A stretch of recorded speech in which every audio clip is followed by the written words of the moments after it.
দর্শক, breaking news.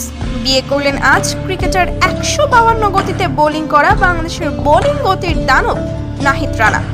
দর্শক, বিস্তারিত জানতে হলে ভিডিওটি না টেনে শুরু থেকে শেষ পর্যন্ত দেখুন। পাকিস্তানের বিপক্ষে অবিশ্বাস্য 152 গতিতে দারুণ বোলিং করে সকলের মন জয় করেছেন এই পেসার, যার কারণে বর্তমানে আলোচনায় এখন নাহিদ রানা। আর এইসব আলোচনা ঘিরে আরও এক সমালোচনার ঝড় তুললেন তিনি।